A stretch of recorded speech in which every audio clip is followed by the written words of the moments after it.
জনপ্ৰিয় কণ্ঠশিল্পী সীমান্ত শেখৰ নদী হোৱা হ'লে বৈ গ'লো হ'লে নদী হোৱা হ'লে বৈ গ'লো হয়।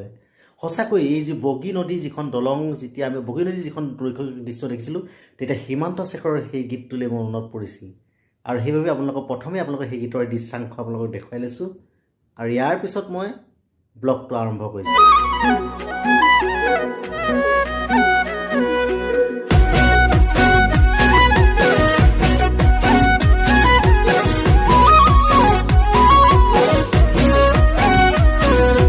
নদী হোৱা হলে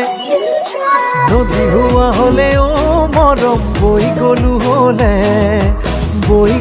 হলে তোমাৰেনো বুকুৰ মাজলে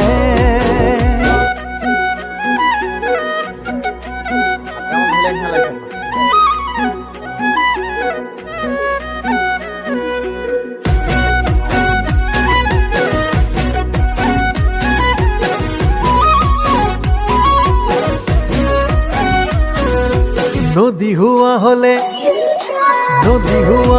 ও মৰম বৈ। বন্ধুসকল, welcome to my YouTube channel Gautam Charaideo. Gautam চৰাইদেউলৈ আপোনালোকক জনাইছোঁ স্বাগতম। আৰু আজি আমি আহি উপস্থিত হ'লোঁ লখিমপুৰৰ পৰা বগী নদীত মই উপস্থিত হৈছোঁ। বগী নদীৰ যি নৈসৰ্গিক দৃশ্য, এই দৃশ্য মই দেখুওৱাৰ চেষ্টা চলাম। মোৰ লগত বহুকেইজন বন্ধু আহিছে আৰু লগতে আমি বগী নদীৰ যিজন আৰক্ষী বিষয়া, ভাৰতৰ আৰক্ষী বিষয়াৰ জৰিয়তে আমি বগী নদীলৈ আহিছোঁ আৰু পিকনিকৰ দল ইতিমধ্যে আহিছে। আমি এই মুহূৰ্তত এই নৈসৰ্গিক দৃশ্যসমূহ আপোনাক প্ৰথমে দেখুৱাই লওঁ। তাত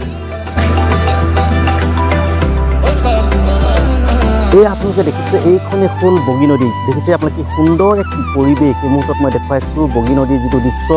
মই কৈছোঁৱে যে আমি লখিমপুৰলৈ গৈছিলোঁ। লখিমপুৰৰ পৰা আমাৰ যিটো উভতনি যাত্ৰা, আৰু উভতনি যাত্ৰাত আমি বগী নদী আৰক্ষী থানাৰ ভাৰপ্ৰাপ্ত আৰক্ষী বিষয়াৰ জৰিয়তে আমি বগী নদীলৈ আহিছোঁ আৰু এই বগী নদীলৈ বহু দল আহে। এইবাৰ যিহেতু কৰোণা মহামাৰীৰ কাৰণে হয়তো এতিয়া কিছু কমিছে, কিন্তু ডিচেম্বৰ 1, 2 তাৰিখৰ পৰা আৰম্ভ হৈছে। আজিৰ দিনটোত আমি উপস্থিত হৈ দেখিছোঁ যে ইয়াতো ইতিমধ্যে আচলতে যি পিকনিকৰ দল ইতিমধ্যে আহিছে। এটা দলক আমি দেখিছোঁ, তেওঁলোকে ইতিমধ্যে খাদ্য সম্ভাৰ প্ৰস্তুত কৰা আমি দেখিবলৈ পাইছোঁ। এই সুন্দৰ যিটো দৃশ্য আছে, এই দৃশ্য উপভোগ কৰিবলৈ ইয়ালৈ আহে। আপুনি ব্যস্ততাময় যিটো জীৱন, এই ব্যস্ততাময় জীৱনটোৰ পৰা আঁতৰি আপুনি যদি অকণমান সময় যদি আপুনি যদি জিৰণি ল'ব বিচাৰে বা আপুনি নিজকে ৰিফ্ৰেছ কৰিব বিচাৰে, তেতিয়াহ'লে আপোনালোকে এই বগী নদীলৈ আহিব লাগিব। নিশ্চয় এই দৃশ্যসমূহ দেখিছে, দেখি আপোনালোকে নিশ্চয় আপ্লুত হৈ পৰিছে। মোৰ লগত সতীৰ্থ আছে, সতীৰ্থসকলৰ লগতো কথা পাতিম। প্ৰথমে মই আপোনালোকক এইটো কাৰণে দেখুৱাইছোঁ সুন্দৰ এক পৰিৱেশ। পাহাৰৰ কাষতেই লখিমপুৰৰ যি পাহাৰৰ কাষতে এইখন বগী নদী আৰু বগী নদীৰ যিটো নৈসৰ্গিক দৃশ্য, এই দৃশ্য দেখি নিশ্চয় আপোনালোকে আপ্লুত হৈছে আৰু মই নিজেই অভিভূত হৈ পৰিছোঁ যে কি ধুনীয়া এক ঠাই। মই আচলতে এই স্থানলৈ আগতে অহা নাছিলোঁ। এক সুন্দৰ প্লেচ। এই মুহূৰ্তত দেখিছে পিকনিকৰ দূৰৰ পৰা নিশ্চয় ধৰিবলৈ পিকনিকৰ ইতিমধ্যে দল আহি ইয়াত উপস্থিত হৈছেহি আৰু যি নৈসৰ্গিক তাৰ কাষতে কিছু গছ আছে, কি সুন্দৰ সুন্দৰ গছ আছে, কি সুন্দৰভাৱে আছে এই বগী নদীৰ পাৰত। আৰু মোৰ সতীৰ্থ আছে, সতীৰ্থৰ লগত মই এতিয়া কথা পতাৰ মই চেষ্টা চলাম, কেনেধৰণৰ পৰিৱেশ, কেনেধৰণৰ অনুভৱ।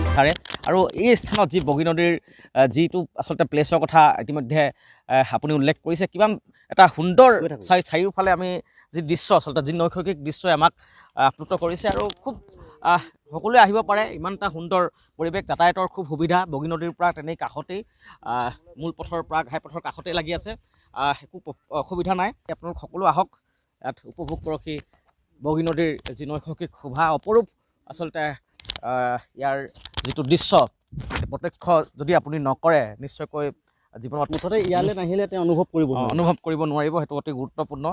আহক, সকলোকে আমি অনুৰোধ জনাইছোঁ। এই মুহূৰ্তত মোৰ আন সতীৰ্থ আছে আৰু আমাৰ বগী নদী আৰক্ষী থানাৰ ভাৰপ্ৰাপ্ত আৰক্ষী বিষয়া বজেন দা, কি ক'ব? উভতনি মুহূৰ্তত প্ৰথমতে আচলতে সকলোলৈকে পুৱাৰ সুপ্ৰভাত জনাইছোঁ। আৰু এই মুহূৰ্তত আমি যিটো আচলতে প্ৰাকৃতিক সৌন্দৰ্য আছে, নৈসৰ্গিক পৰিৱেশৰ পৰিস্থিতি, এটা সঁচাই মনোৰম দৃশ্য। এই মুহূৰ্তত যদি মই গৌতম কওঁ যে আমি যোৱাকালি আমি কথা কৈছোঁ যে আমি সতীৰ্থ সাংবাদিক এজনী মাংগলিক অনুষ্ঠানলৈ আমি যাম, তেওঁৰ বিবাহ কাৰ্যত আমি উপস্থিত। তাৰ লগে লগে আমি সমগ্ৰ পথছোৱাৰ কথা কৈ গৈছিলোঁ, কিন্তু ঘূৰি আহিবলৈ যেতিয়া আমি আজি পুৱা আমি বগী নদীৰ যিটো ঠাইত আমি সুন্দৰ পৰিৱেশ তাত পালোঁ, সঁচাকৈ সুন্দৰ পিকনিক প্লেচ। মুঠতে আচলতে বনভোজৰ যিখন থলী, আচলতে ইয়াত মই ভাবোঁ সকলোৱে আহক বনভোজস্থলীলৈ এবাৰ।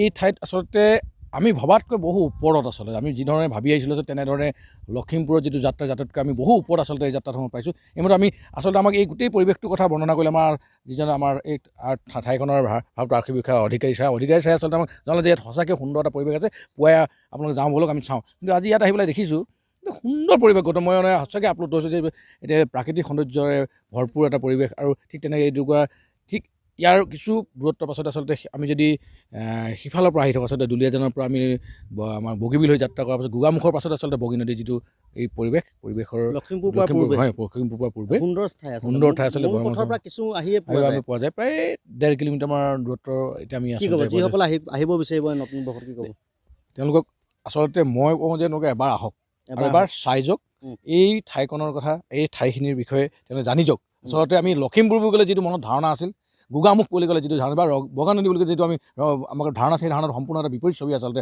আমি ইয়াত পাইছোঁ গৌতম নিশ্চয় এই মুহূৰ্তত আমাৰ লগত ছাৰ আহিছে ছাৰক দেখাইছোঁ দূৰে দূৰে ছাৰ ৰখি আছে অতি সুন্দৰ পৰিৱেশ